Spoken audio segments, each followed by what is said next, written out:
The crystalline spires of Harmony City gleamed under the light of twin suns, their surfaces rippling with iridescent patterns that served as the luminary's primary form of communication. Within the central observatory, first speaker Astra's bioluminescent patterns flickered with increasing distress as she studied the holographic display before her. "Confirm these readings," she commanded, her crystalline form pulsing with deep purples of concern. The other luminary scientists in the room, each a being of living crystal and light, responded with patterns of acknowledgement as they rechecked their instruments. The luminary had achieved remarkable technological advancement through their mastery of light and crystal technology. Their civilization had spread across 3 star systems, creating works of art and science that were marvels of the galaxy. But for all their advancement, they had never needed to develop certain technologies, particularly those involving physical force or destruction. Their crystalline bodies were virtually immortal as long as they remained intact, but they were also terribly fragile. Second speaker Nexus approached, his light patterns showing confusion. "The readings are verified." First speaker: "The quantum anomaly is growing exponentially. Our models suggest it will begin consuming our outer colonies within 2 standard months." The anomaly had appeared 3 days ago, a tear in space-time that defied their understanding. It was expanding, consuming everything in its path, converting matter into pure energy that further fed its growth. Their attempts to contain it had failed spectacularly. Their light-based technology seemed to only accelerate its expansion. "Have we received any response from the Galactic Council?" Astra asked, though she already knew the answer. The Council was dominated by similarly advanced but physically fragile species. None possessed the raw physical capabilities that might be needed to attempt the more aggressive solutions some had proposed. "Nothing useful," Nexus confirmed. "They suggest evacuation, but our calculations show the anomaly's expansion will overcome any escape velocity we can achieve." His patterns shifted to deep blue. Resignation. Astra moved to the center of the observatory chamber, her crystalline form catching and refracting light in complex patterns that commanded everyone's attention. "Then we must consider the unthinkable. We must contact them." The chamber erupted in patterns of shock and fear. Every luminary knew of whom she spoke, the species that most of the galaxy feared and avoided, the ones from the high-gravity death world. The humans. First speaker, one of the younger scientists, protested. "The humans are barely civilized. They still have wars among themselves. Their bodies are filled with corrosive fluids. They casually expose themselves to radiation levels that would shatter us.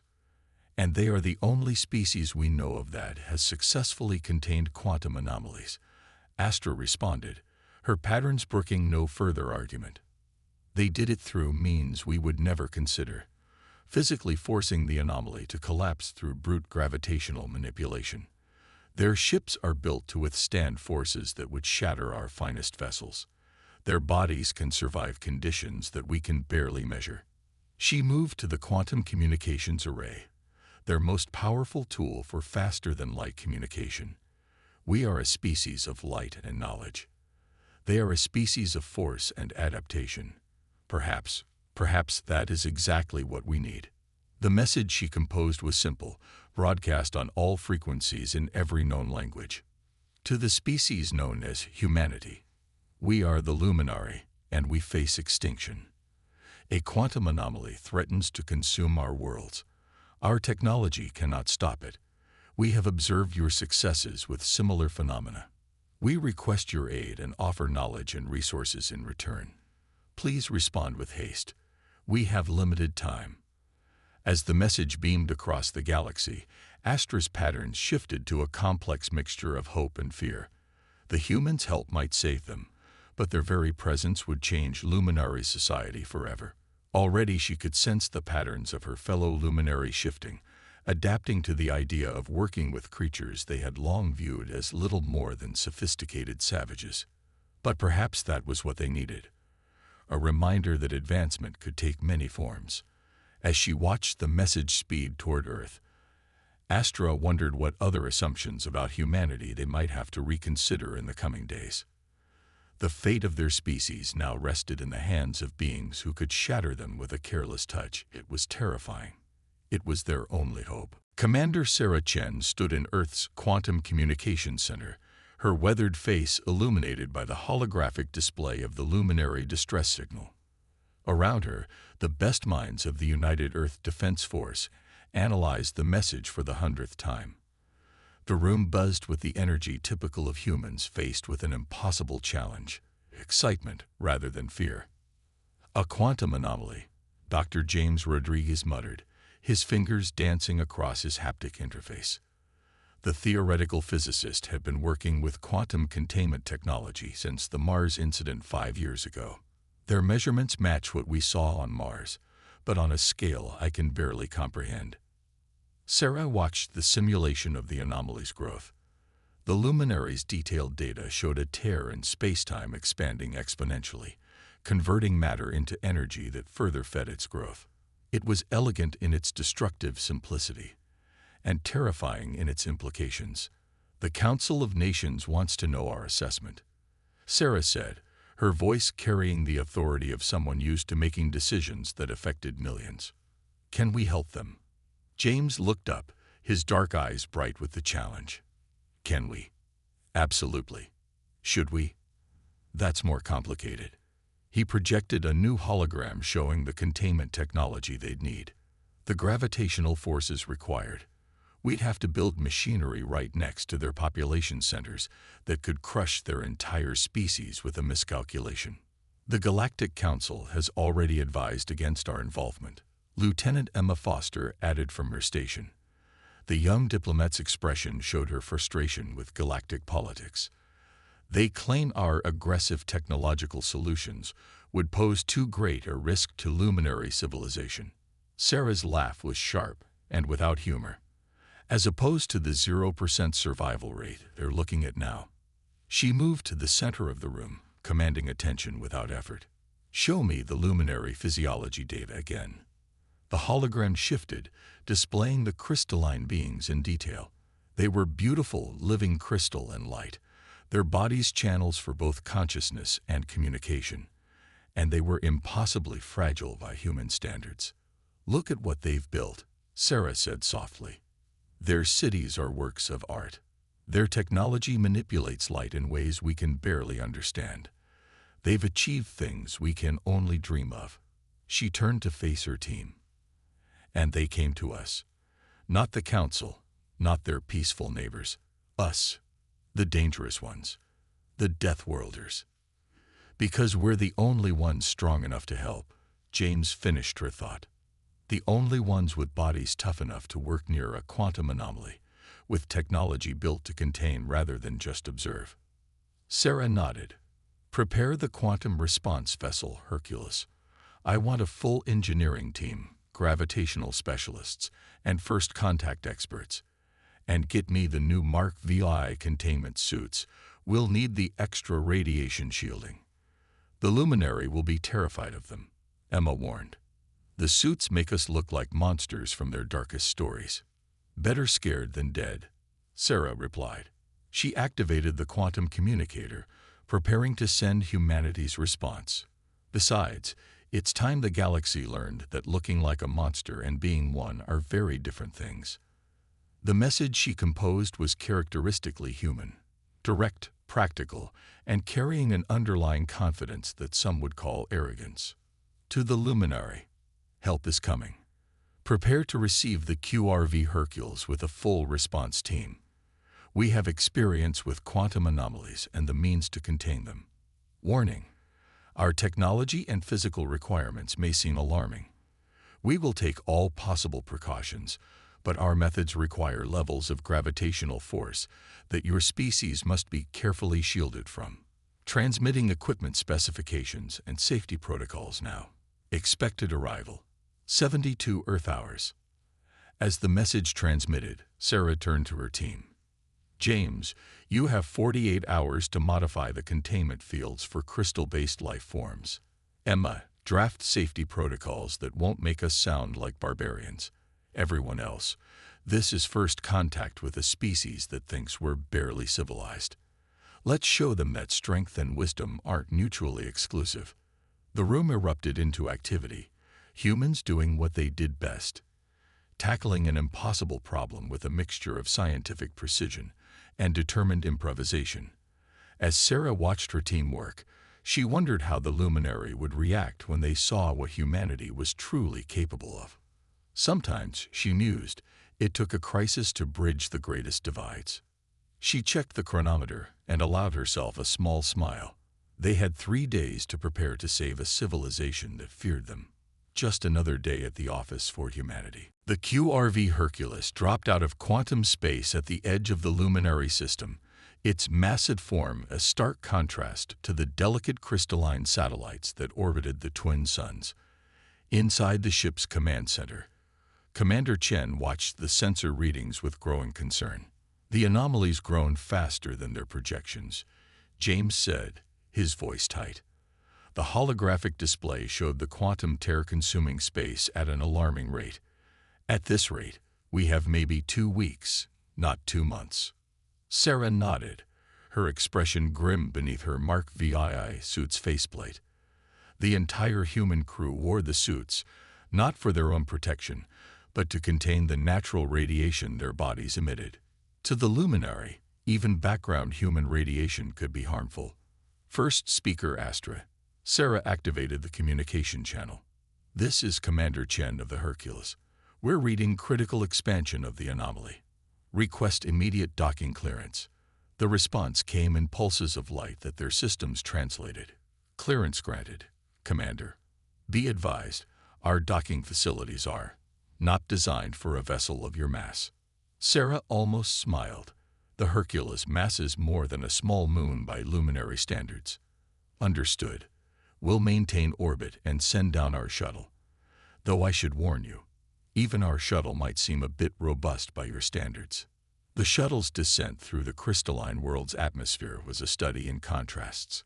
The human vessel, all reinforced metals and powerful engines, looked like a barbaric intrusion into the pristine landscape of crystal spires and light bridges below. As they landed in a specially prepared courtyard, Sarah could see hundreds of luminary gathering to witness their arrival, their crystalline forms pulsing with patterns that the suit's systems translated as a mixture of fear, hope, and fascination. First speaker Astra waited at the front of the gathering, her form taller than most, pulsing with calm authority. Sarah had studied the protocols for approaching luminary leaders, but all that preparation felt inadequate as she stepped onto their world. Each footstep of her suit left slight indentations in the crystalline ground, unavoidable given human mass and their world's lower gravity. First speaker, Sarah kept her movements slow and deliberate, conscious of how alien and threatening she must appear. Thank you for trusting us to help. Astra's response pattern was diplomatic, but Sarah's suits picked up the underlying frequencies of shock. The luminary hadn't expected their saviors to be quite so substantial. Commander Chen, your quick response honors us, though I must admit, seeing you in person is illuminating. Before Sarah could respond, James's voice cut through the team's private comm channel. Commander, we need to show them the new data. Now. Sarah turned back to Astra. First speaker, we've detected some disturbing changes in the anomaly's behavior. Is there somewhere we can discuss this privately? The luminary leader led them to a conference chamber that looked more like a prism than a room, its walls refracting light in complex patterns. The human team moved carefully, their suits' systems constantly monitoring their impact on the crystalline environment. James projected their findings into the center of the chamber. The anomaly isn't just growing, he explained, his voice automatically translated into light patterns. It's evolving. The quantum tear is developing something like intelligence. It's learning from each bit of matter it consumes, adapting to overcome containment attempts. Astra's patterns showed clear distress. How is this possible? Our models never suggested. Your models are based on light-based computing, James said. We've seen this before, on a much smaller scale. The anomaly absorbs energy and information, using it to optimize its expansion. Your attempts to study it actually taught it how to grow more efficiently. Sarah watched the patterns of light rippling through the gathered luminary. Their fear was understandable. Everything about this situation went against their nature. They were beings of order and light, faced with chaos that fed on their very essence. "We can still contain it," Sarah stated firmly. "But our original plan won't be enough. We need to do something that's never been attempted at this scale." She turned to Astra. "We need to merge our technologies. Your mastery of light with our control of gravity. It's the only way to create a containment field strong enough to collapse the anomaly." The patterns of shock that rippled through the chamber were almost blinding. "Merge our technologies." One of the luminary scientists pulsed in disbelief. "The energy requirements alone would be massive." James finished. "Yes, which is why we need to build the containment facility here, in your capital city. It's the only place with enough power infrastructure in the city." Astra's patterns showed clear alarm.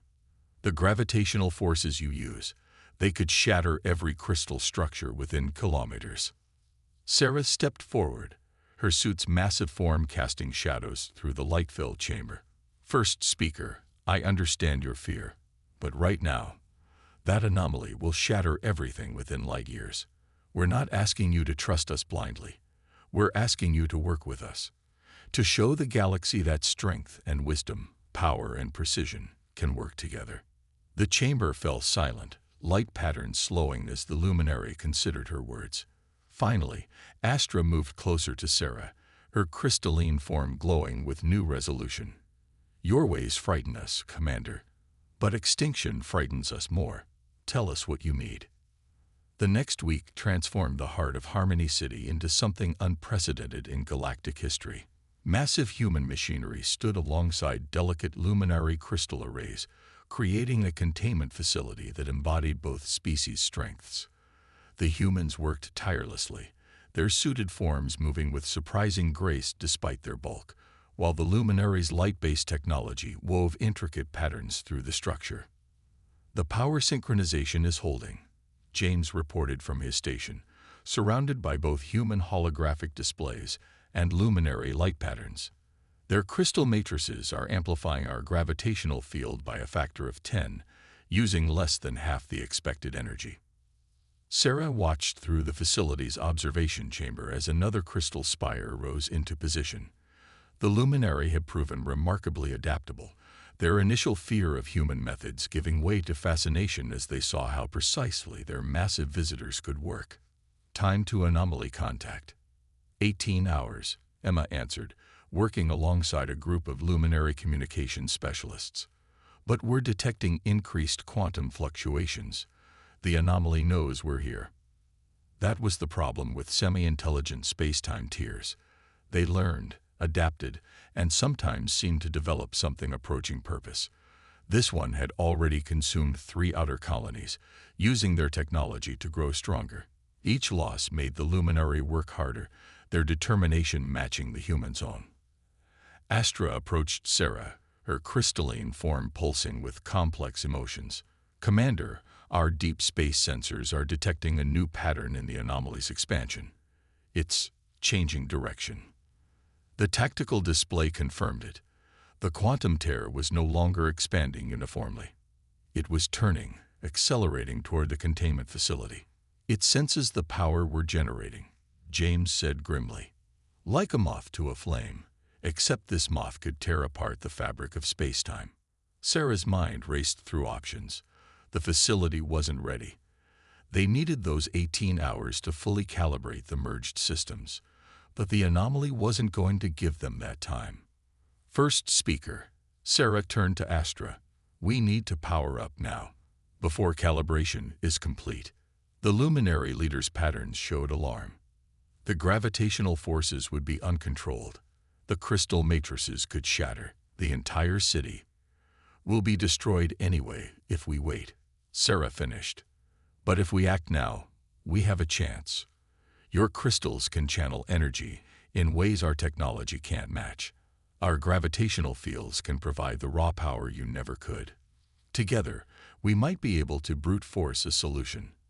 Astra's form pulsed rapidly as she communicated with her scientists. The humans waited, their suits' systems working overtime to compensate for the increasing quantum disturbances. Finally, the first speaker turned back to Sarah. "My people are evacuating all non-essential personnel from the city center," she said. "We will remain to operate the crystal arrays." Sarah nodded sharply. "James, begin power-up sequence. Emma, coordinate with the luminary teams. I want perfect synchronization between their light pulses and our gravity waves." The next hour was controlled chaos. The human engineers worked with practiced efficiency, their movements exact despite the growing quantum interference. The luminary moved among their crystal spires, their bodies becoming one with the arrays they controlled. Above them, the sky began to distort as the anomaly approached. "Power at 60%, James called out. Warning signals flashed across his display. "The gravitational field is fluctuating. We need the crystal matrices to stabilize it." 70%. A luminary scientist pulsed, their patterns showing strain. "The matrices are holding, but we're seeing microfractures in the secondary arrays." Sarah watched the readings climb, feeling the enormous forces building around them. The facility's structure groaned under pressures it was never meant to handle. 80%. The anomaly filled the sky now, a tear in reality that seemed to drink in light itself. The luminaries' patterns grew erratic with fear, but they held their positions, their crystalline bodies channeling energies that should have shattered them. 90%. James's voice was tight. "Commander, the containment field is becoming unstable. The anomaly's interference is stronger than we calculated." Sarah looked at the tactical display, then at the luminary working alongside her crew. They had come so far, broken down so many barriers between their species. She refused to fail now. "Divert power from the Hercules," she ordered. "Feed it through my suit directly into the primary array." "Sarah, no," James protested. "The suit wasn't designed to channel that much energy." "It could." "That's an order, Doctor." Sarah turned to Astra. "First speaker, I need your help. Your people can control energy flow better than any system we've built. I need you to help me channel this power without destroying everything around us." Astra's patterns showed understanding and respect. Without hesitation, she moved to Sarah's side, her crystalline form touching the suit's armored surface. Other luminary joined her, creating a living network of light and crystal around the human commander. "Now, James." The power surge hit like a physical blow. Sarah's suit system screamed warnings as energy poured through them, the luminary network turning raw power into precisely controlled waves of gravitational force. The containment facility blazed with light, human and alien technology, pushing the boundaries of what either species thought possible. Above them, the anomaly began to warp, its endless hunger finally meeting a force it couldn't simply absorb. For a moment that seemed to stretch into eternity, two impossible forces battled, the chaos of unraveling space-time against the combined will of two very different species fighting for survival. Then, with a silent flash that temporarily blinded every sensor in the system, the anomaly collapsed in on itself, leaving behind nothing but normal, empty space. In the sudden quiet, Sarah looked around at her crew and their luminary allies. The containment facility was barely standing, its human machinery scorched, and its crystal arrays webbed with cracks. But they had done it. Together, they had accomplished something neither species could have managed alone. Astra's patterns, though weak, showed joy and wonder. "Commander," she pulsed softly, "I believe we may have just rewritten several laws of physics." Sarah managed a tired laugh inside her battered suit. "That's humanity for you, first speaker. We tend to do that when backed into a corner." 3 months after the quantum anomaly's destruction, Harmony City had been transformed. The damaged crystal spires had been rebuilt, but now they incorporated elements of human engineering, reinforced cores, and gravitational stabilizers that made them stronger than ever. In the central plaza, where the containment facility once stood, a new structure rose, a monument of crystal and steel that represented both species' contributions to their shared victory. Sarah stood before the Luminary Council, no longer wearing the bulky Mark VII suit. The humans had worked with luminary scientists to develop new shielding technology that allowed for safer interaction between their species. Her modified uniform still contained protective elements, but it was sleek, almost elegant, a symbol of how far they'd come. The technology exchange program has exceeded all expectations, she reported, watching the patterns of light ripple through the assembled council members. Our scientists have already adapted your crystal matrices to improve our quantum communications, and your engineers have begun incorporating our gravitational control systems into your architecture. First speaker Astra, her form now bearing subtle patterns that marked her experience with human technology, pulsed with satisfaction.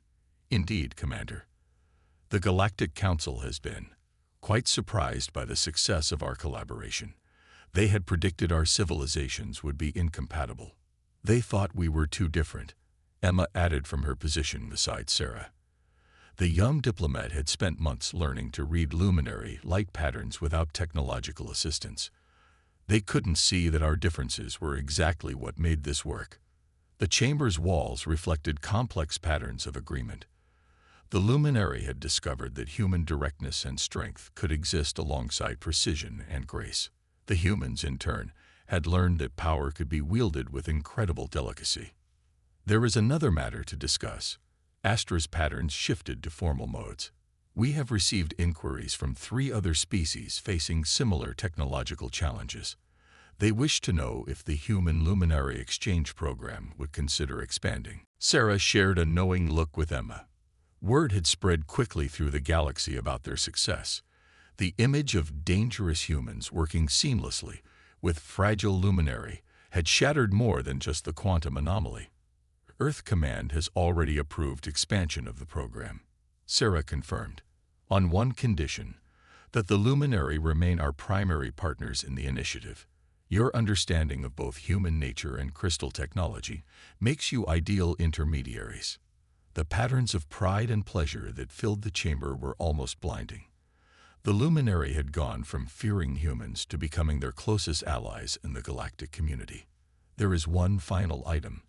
Astra moved to the chamber's center, her form casting prismatic patterns across the gathered assembly. Our scientists have completed their analysis of the quantum anomaly's remains. We believe it was not an isolated incident. Similar space-time disturbances may be forming in other sectors.